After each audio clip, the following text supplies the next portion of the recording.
Okay, this is a quick look at Andy Green, attorney at law's website.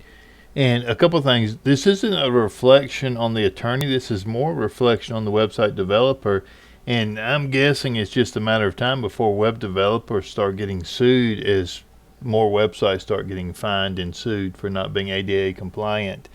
But if you look, one, I wouldn't use WordPress. WordPress is the most hacked platform in the world. It's an outdated platform.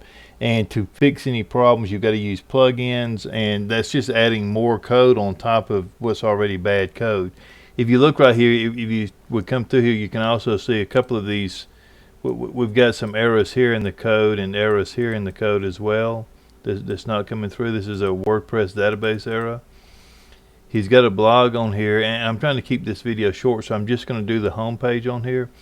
But if we look, you can't have any of these errors. You got to go through and fix all these errors, because any one error could cause it not to work correctly in a reading device. It could cause the search engines not to be able to spider it. So you can't have any of these errors. And again, this is a lot of these errors come from using front-end frameworks and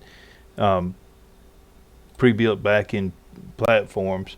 If we look at this Wave report, and Wave will show us about 30% of what's going on the website, and we look right here, we've got an empty form label, 110 contrasting errors, and these contrasting errors are coming from this green on this background with the green right here. Go back to the home page. And every page is going to have more of these ADA compliancy errors and more coding errors as well. So you kind of have to go page by page to check all this stuff, and I'm trying to keep it quick, so I just was going to do the home page. I can show you how to fix all these errors and how to fix these ADA compliancy problems. If we look right here also, keep in mind that Amazon said for if this first content pane isn't within under a second, Google can't spider the website. So they're not even going to find all the blog posts and everything else. Eventually they will over time, but it's going to take a lot longer. Your largest content pane is 5.1.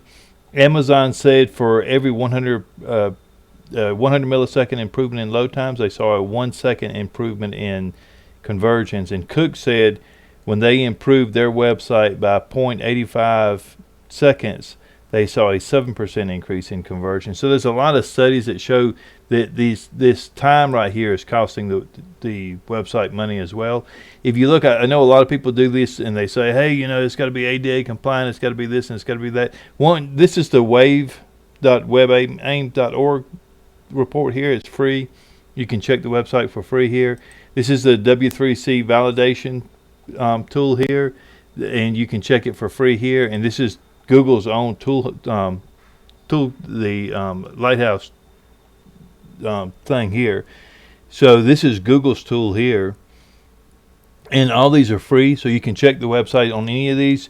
A lot of SEOs and web developers will say it's got to be ADA compliant, it's got to be fast, and it's got to be this, and then you check their websites and they're really slow and they're not ADA compliant. This is just a couple of my websites right here. This is one website right here that talks about ADA compliance. If you look, it doesn't have any coding errors. It doesn't have any contract ADA compliancy errors. And the load, it gets 100% across the board here. It's 0.9 milliseconds and 1.4. This is another website that we're currently working on right here for a car dealership. And car dealerships are complicated because you're pulling in data from all over the different places, and you're trying to figure out prices, and you're trying to resubmit that the information back to these different platforms and everything else. So car websites are kind of heavy and bloated and difficult to work with. But despite that, there's no coding errors. There's no ADA compliancy errors.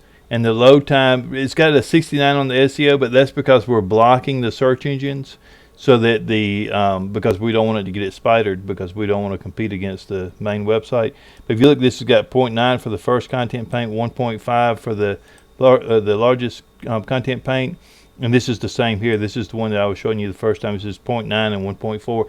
If you need any help with this, if you need any help trying to figure out stuff, the stack I use is the Django, and then we hand code all the templates. So the templates are straight CSS grid and straight HTML5. We don't use any front-end frameworks, and that's how we get the load times good. And we've also got more control over the look and feel of the sites and everything. But if you need any help with anything, any questions, just send me an email, and I can show you how to fix errors and how to set this thing up so that it's set up correctly. And I hope you have a good day. Hope this helps you out, and thanks, and take care.